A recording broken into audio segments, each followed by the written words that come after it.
It is Ryan here, and I have a question for you. What do you do when you win?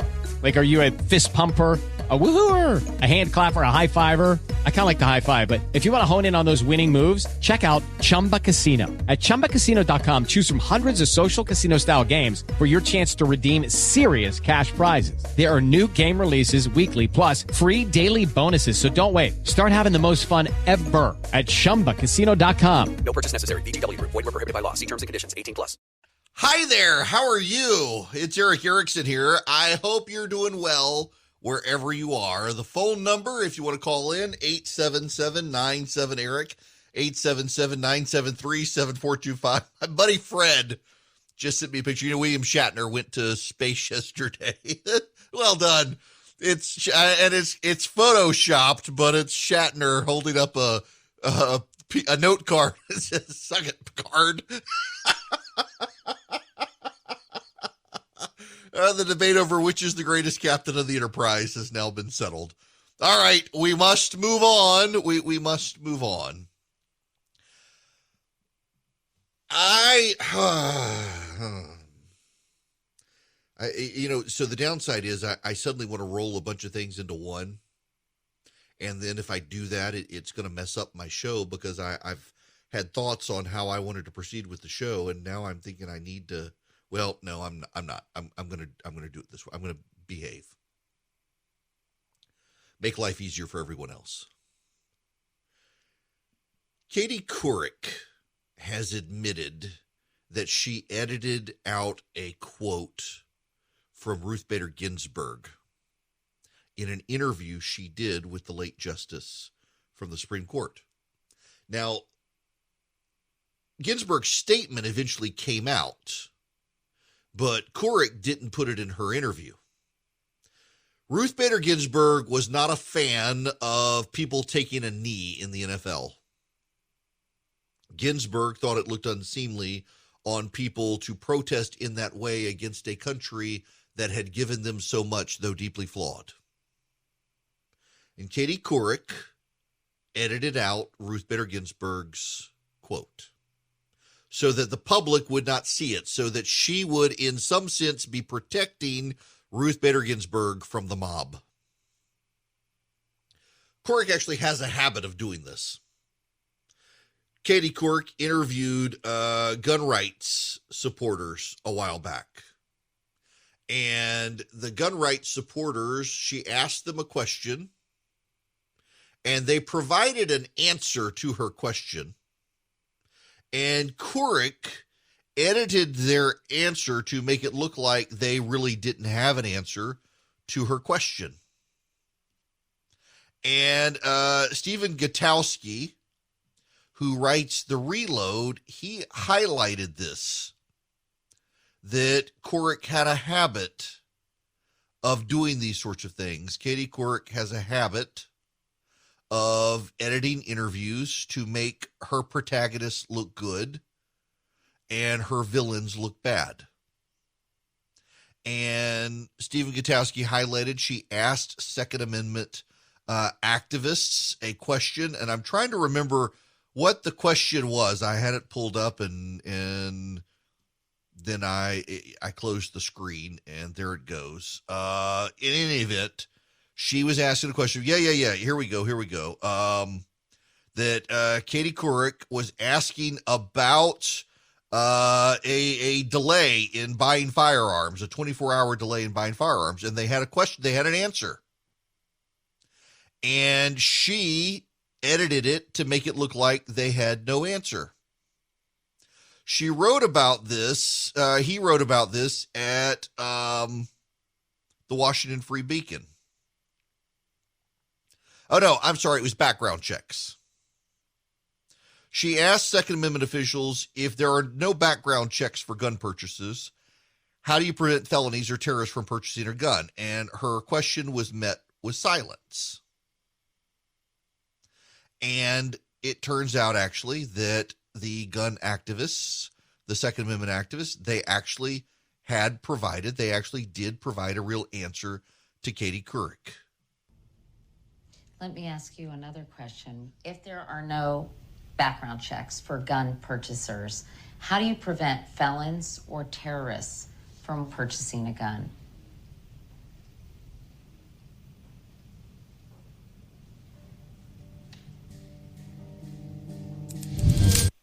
That was it. The silence edited in. This is the raw audio. If there are no background checks, how do you prevent, I know how you all are going to answer this, but I'm asking anyway. If there are no background checks for gun purchasers, how do you prevent felons or terrorists from walking into, say, a licensed gun dealer and purchasing a gun? Well, one, if you're not in jail, you should still have your basic rights, and you should still buy a gun. So if you're a terrorist or a felon? If you're a felon and you've done your time, you should have your rights. Well, the fact is, we do have statutes, both at the federal and state level. You don't have to go any further than that to notice she added sound and made them all. You see the video of them. They're looking at their shoe. They're looking at the sky. They're looking anywhere but her. And that's not what happened. She edited the video. She did this with Ruth Bader Ginsburg. Katie Couric is a progressive. Her mother was an abortion rights activist. She herself is an abortion rights activist.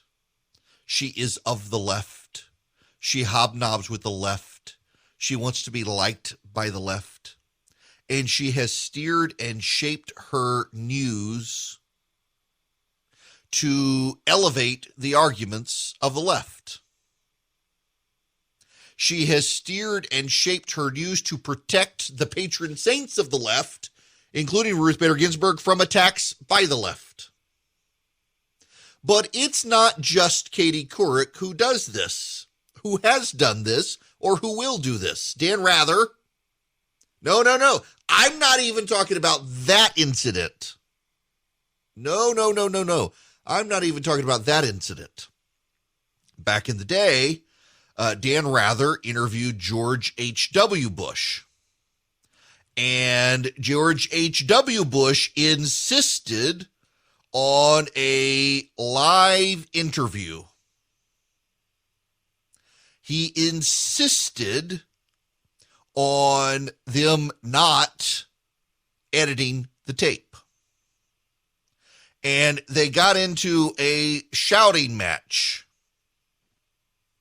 And in so doing, the then Vice President of the United States stormed out of the room. And this is important here. Dan Rather wanted to pre-record the interview. And Bush did not trust Dan Rather and insisted on a live interview. And it actually really helped George H.W. Bush. He confronted aggressively Dan Rather. And it helped George H.W. Bush. People thought that Rather was being disrespectful. It elevated George H.W. Bush in the polls. He was not going to allow Dan Rather to interview or ambush him. 60 Minutes is notorious for these sorts of interviews where they use multiple cameras and they go through the rigmarole of pretending they're changing tape or some such while the interview still continues and you lower your guard down and they might catch you, or they edit things out. 60 Minutes has been notorious for this. This is what the media does. It's not real reporting. It may be journalism, but it's not real. Now that gets me to Joe Rogan. Joe Rogan had Sanjay Gupta on Joe Rogan's podcast. What's his name? Jim Acosta. Jim Acosta is the performance clown of CNN. He after Trump left, they needed something to do with him, so they parked him at an anchor desk where he can still obsess about Trump and conservatives. And Jim Acosta attacked Joe Rogan for taking horse medicine. Joe Rogan's medicine, ivermectin, was actually prescribed by a doctor, not a veterinarian. Ivermectin, contrary to what Jim Acosta said, ivermectin is actually a medicine that was made for humans. The inventors of it won the Nobel Prize for medicine. It is a antiparasitic. It has cured river blindness in Africa. Over 1 billion people have been prescribed ivermectin. But doctors are using ivermectin to treat COVID patients. I have a niece whose doctor prescribed her ivermectin because ivermectin is not just an antiparasitic. Ivermectin is a well-known anti-inflammatory. One of the things that COVID can do is cause a cytokine storm, and it causes massive inflammation as your body essentially begins to attack itself, and your organs, particularly your lungs, can swell up. You get very inflamed. It becomes very hard to breathe. Ivermectin stops that from happening, which is why doctors have been prescribing it. But a lot of people who don't want to take the COVID vaccine have been saying use ivermectin. And so the pro-vaccine forces in the media and in government have decided they have to shame people who are using ivermectin because they want to steer everyone to the vaccine. Plenty of doctors are prescribing ivermectin, but if you go to a CVS or Walgreens now, they're probably not going to fill it for you, even though your doctor prescribed it, because they're scared of what the federal government might do. You got to go to an independent pharmacy to get it. Yes, it is true ivermectin is also used by vets in higher doses. And yes, it is true a few people who couldn't get it got the veterinary medicine and overdosed on it. And yet members of the media were running stories claiming that there were so many overdoses on this horse medicine, people couldn't get help in Oklahoma. It wasn't true. It was not true. The hospitals denied it was true, but one doctor claimed it was true, and the media ran with it. So Joe Rogan has Sanjay Gupta on his program and pretty much gets Gupta to acknowledge that they shouldn't have reported the story about Joe Rogan as they did, that Jim Acosta should not have done it. Naturally, Don Lemon is one of the people who had to rush out and defend Jim Acosta and double down on attacking Joe Rogan after this interview occurred. But the reality is CNN got it wrong. CNN attacked inappropriately Joe Rogan and did so in a way to cast aspersions on Rogan and on any doctor who would prescribe ivermectin, despite it being well documented as working. The media has an agenda. And that agenda increasingly aligns with the left. It increasingly aligns with the partisan Democrats. And it increasingly is why people, even on the left, don't trust the media. They don't trust the media because the media seems to have a vested interest in steering the news in particular directions. And the way the media steers the news is not just to steer interviews towards the Democratic slant, but to also steer you to be enraged. A friend of mine just texted me and said, don't forget, Katie Couric also interviewed Newt Gingrich's mother, where she leans in and she just says, come on, just between the two of us, sort of thing, and gets Newt Gingrich's mother to say something that Newt Gingrich and his mom could be attacked on.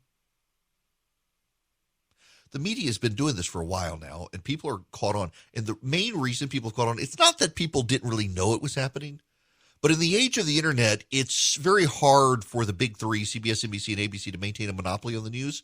It's very hard for CNN to be able to do something without being exposed, because now there's Fox News. This is why they hate Fox News. It's not that they hate Fox News because it's right of center. It's that Fox News will expose them in what they're doing and show their bias, and Fox News provides an alternative counter programming to what's actually going on in the world, and they hate it because they're all aligned. They're all aligned.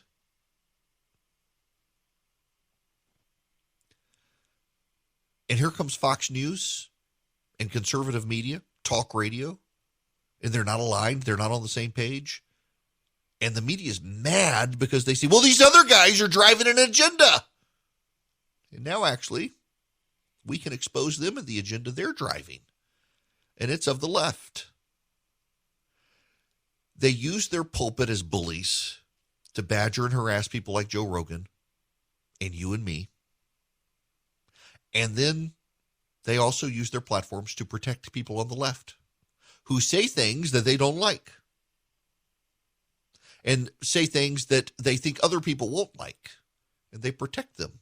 And along the way, what they're doing is they're degrading our trust in the media. Now, before I go to break, let me put all of these stories together in a current story. Southwest Airlines, what actually happened? Southwest said it was FAA moves, repositioning of aircraft, and weather.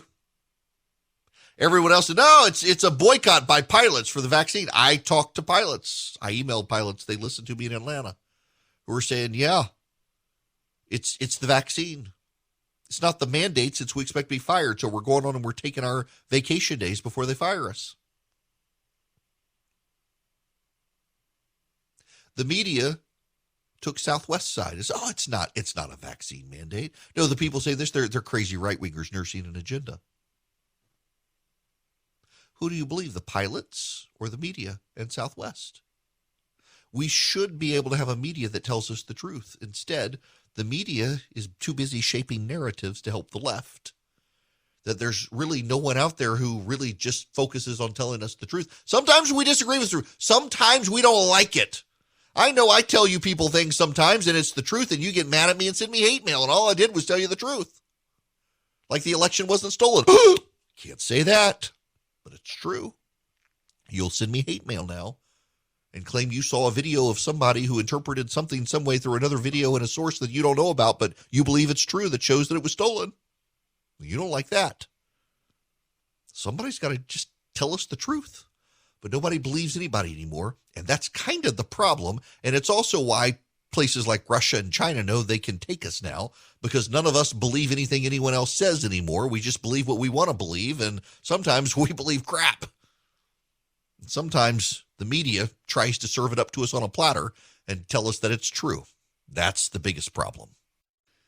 This hour of the program brought to you by First Liberty Building and Loan. They're in Noonan, Georgia, but they can help you anywhere in the nation. If you've got big deals that you want to carry out, you want to spend a lot of money. Well, you want to get a loan for a lot of money to buy a building, buy a business, buy a fleet of cars, build a building.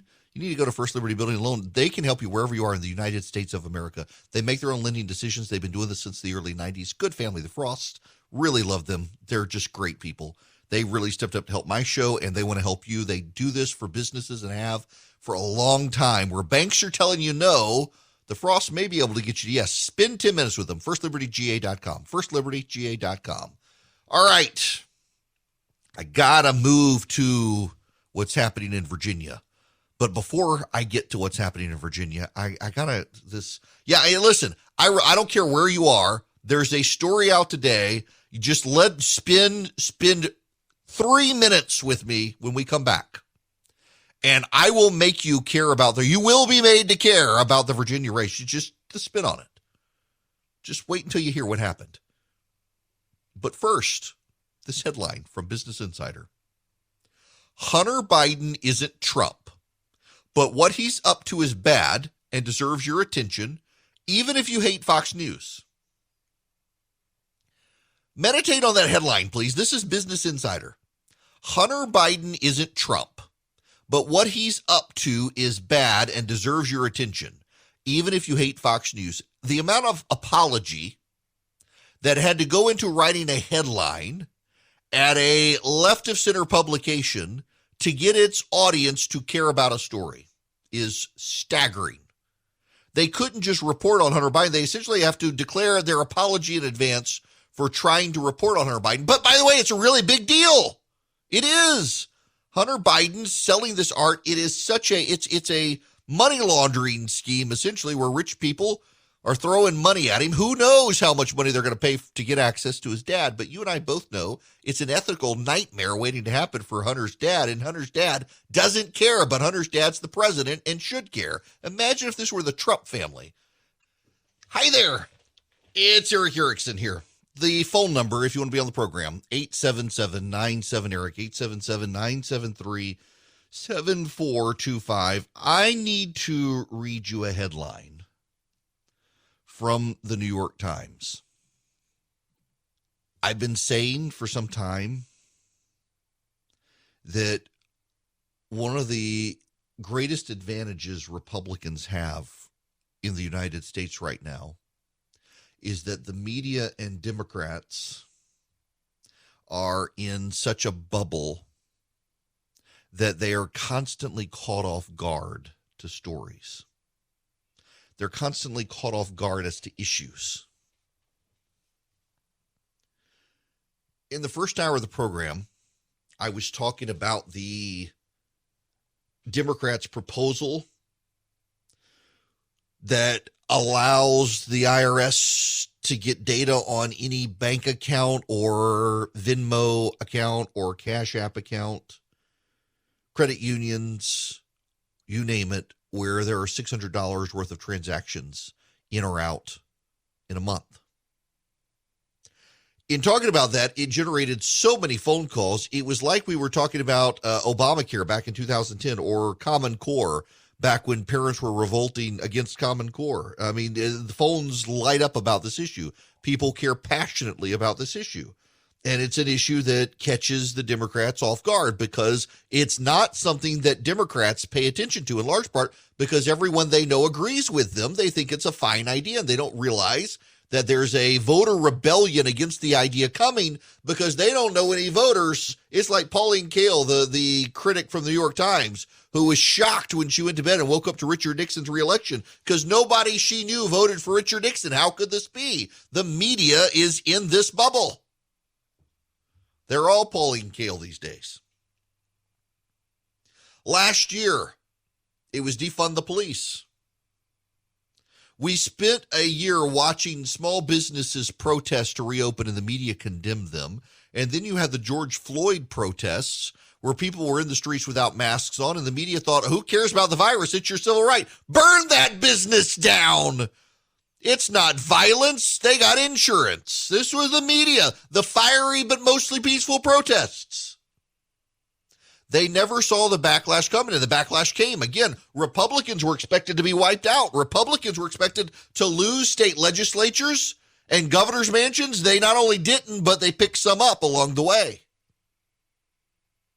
And they came within a few seats of picking up the House of Representatives when everybody's polling, the Democrats and the Republicans, said a Democratic wave was coming.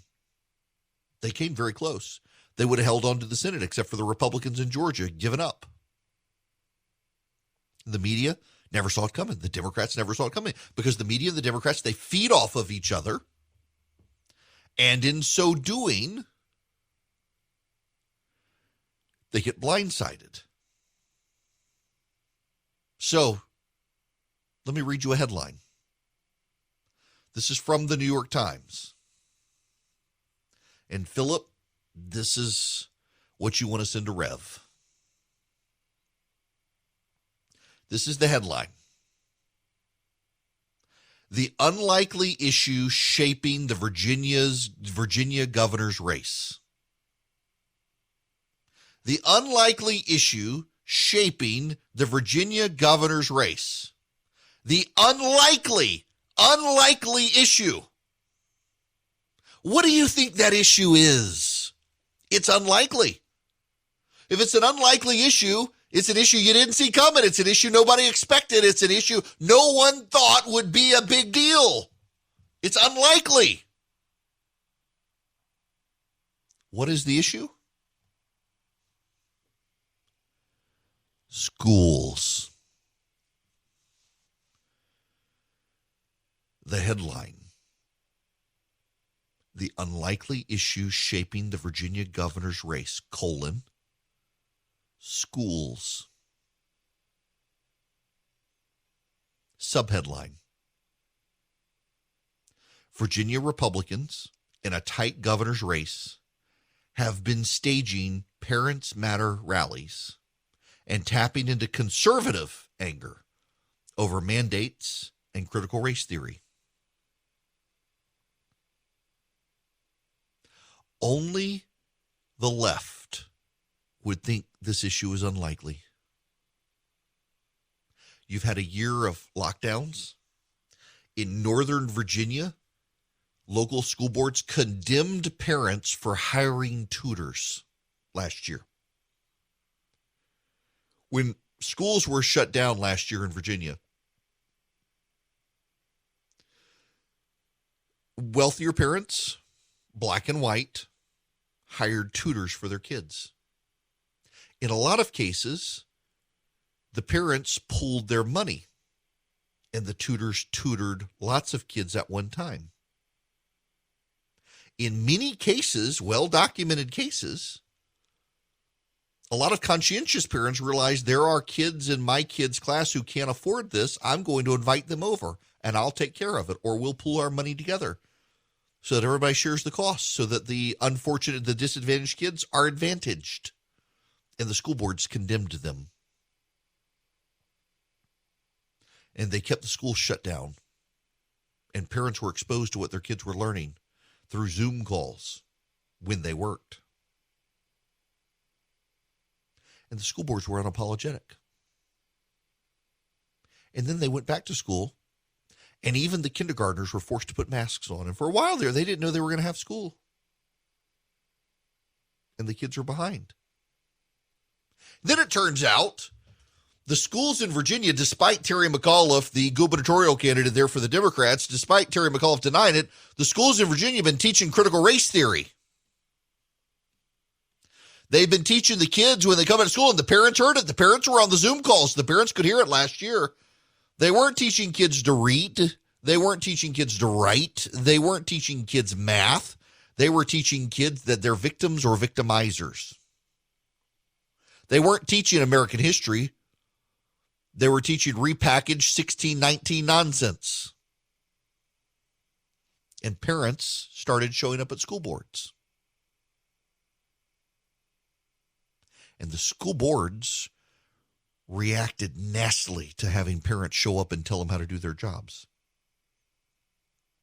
And now, the former governor of Virginia, running for governor again, Terry McAuliffe, at a debate says he didn't believe parents should be able to tell schools how to do their jobs. And they should not be allowed to go to school boards and tell school boards what to do. They shouldn't be allowed to do it. It's offensive to him that anyone would go to the school board and tell the schools that they shouldn't be teaching critical race theory, that they should be opening the schools, that their elementary school kids shouldn't have to wear masks. And he doubled down on it as well. McAuliffe has doubled down on all of this. And now the New York Times believes that this issue is an unlikely issue. Have they not paid attention? This is Lisa Lehrer in the New York Times. As a lifelong Republican in her home state of Virginia, Tammy Yoder faithfully casts her ballot for those who want to lower taxes, oppose abortion, and back other conservative causes. But the issue that transformed Ms. Yoder, a stay-at-home mother, from a reliable voter to the kind of person who brings 3 young children to an evening campaign rally, wasn't her Christian values or her pocketbook. It was something even more personal, she said, what her children learn in school. The last year has revealed a ton to me, says Ms. Yoder, 41, as she waited in the Northern Virginia exurb for a speech by Glenn Youngkin, the Republican candidate for governor. The more I've listened and paid attention, the more I see what's happening in schools and on college campuses, and the stuff I see, I don't want corrupting my children. From fights over evolution to desegregation to prayer, education battles have been a staple of the country's divisive cultural issues for decades, but not quite like this. After months of closed classrooms and lost learning time, Republicans in Virginia are making the schools the focus of their final push to capture the governor's office, hoping to rally conservatives around both their frustrations over mask mandates and mandatory vaccinations and their fears of what their children are being taught. Vocal groups of parents, some led by Republican activists, are organizing against school curricula, opposing public health measures, and calling for recalls of school board members. Mr. Youngkin, a former private equity executive, has capitalized, seizing on conservatives' concerns about instruction on race and the rights of transgender children to argue that Democrats want to come between parents and their children's education. Mr. Youngkin's attacks have forced Terry McAuliffe, the Democratic former governor trying to win back his old job, onto the defense and have thrust the ordinarily local issues surrounding schools into the middle of a rancorous nationwide shouting match. The Virginia race offers an early electoral test of that conservative energy. That's why the Democrats are paying attention now. They're scared. And they should be. Here's an independent voter on CNN. Let's dig deeper. This is one of the voters you spoke to, Amy Dodson, who says she's a true independent. Listen. I'm historically an independent voter. I have voted every which way you could vote. What led me to vote for Glenn Youngkin this time around was education. Was education. Polling in Virginia from CBS News shows 65% of voters, their number one issue, education. 65%. Education. This is an issue that is blowing up against the Democrats. Now, I don't need to reread for you the New York Times story. I'll just reread the subheading. Virginia Republicans in a tight governor's race have been staging Parents Matter rallies and tapping into conservative anger. Virginia is not 60 to 65% conservative. It's not. It's become a blue state. And the New York Times focuses on lifelong Republican Tammy Yoder and Republican rallies and Republican activists leading groups of parents. But that's not the reality on the ground. The reality on the ground is there are way more than Republicans mad about this. There are way more than Republicans enraged about this. And the Democrats can't help themselves and the media can't help themselves because they are spun up into the same universe, into the same bubble. They don't realize it's an issue or they have too late. Terry McAuliffe is running in Virginia and he's trying to tie Glenn Youngkin to Donald Trump. They're actually putting up signs. Youngkin equals Trump or Trump equals Youngkin. They're spreading them around Virginia as if voters care. I saw two CNN reporters last night and a Washington Post reporter today positively giddy that Steve Bannon held a rally for Republicans in Virginia. Glenn Youngkin wasn't there, but by God, they pulled all of their might into tying Youngkin to it, including Donald Trump called in and endorsed Glenn Youngkin. Virginia, pay attention. He's Trump. And you know what Youngkin is doing is kind of hilarious. So Raphael Warnock ran in Georgia last year. Far left progressive. And he ran these happy pictures of him with puppies and him with kids, and it was all happy. And how can these people say Warnock's a bad guy? Look at him with the puppies. Look at him with the kids. They were very affable ads.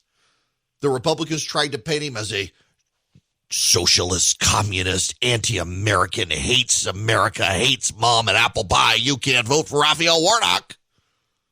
And here are the Warnock ads. I love puppies. I love kids. I love you.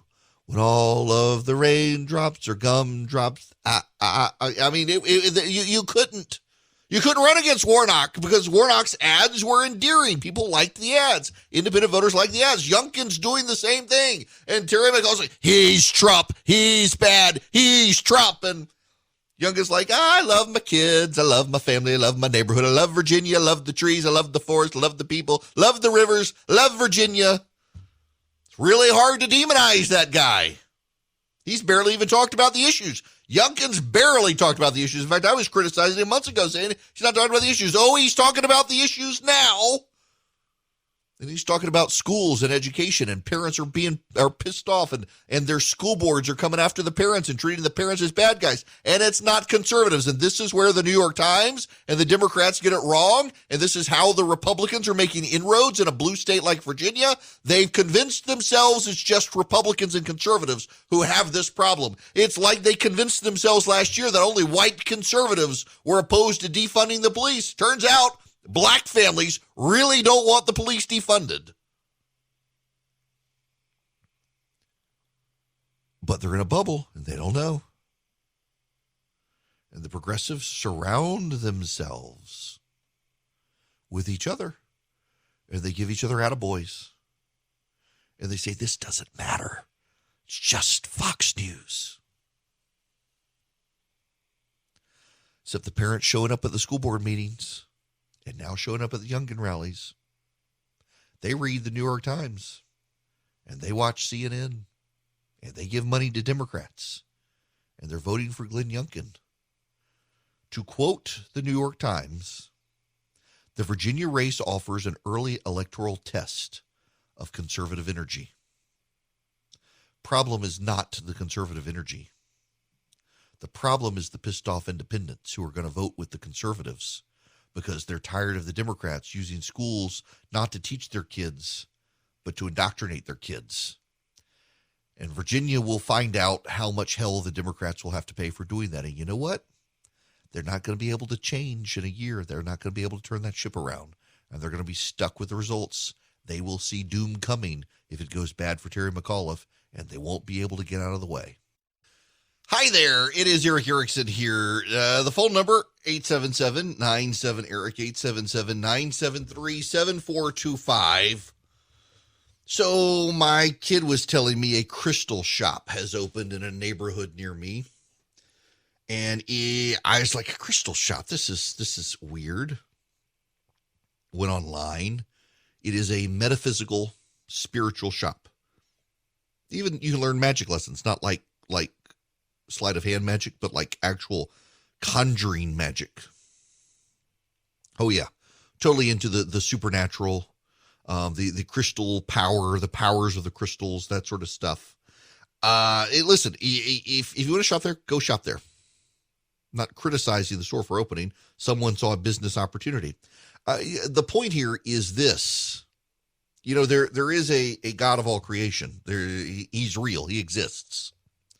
And when Christianity begins to fade from a place, something very interesting happens. You do not see the rise of atheists. What you see is the old gods sneak back in. Astrology, crystals, witchcraft, all of that, paganism.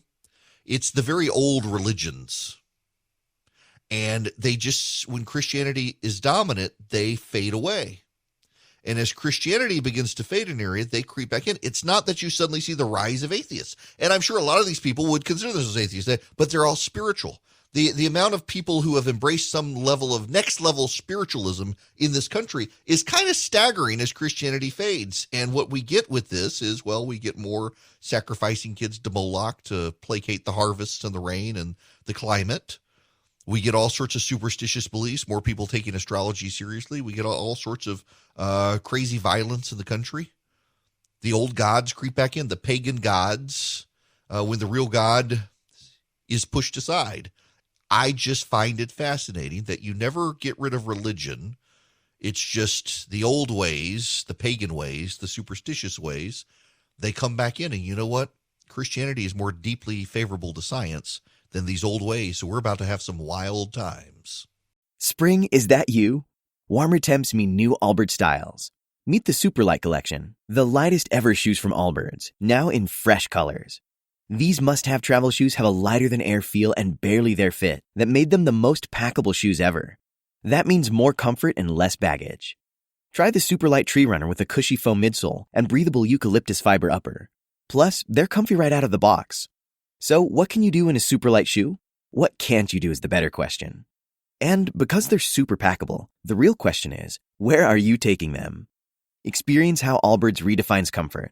Visit allbirds.com and use code SUPER24 for a free pair of socks with a purchase of $48 or more. That's ALLBIRDS.com, code SUPER24.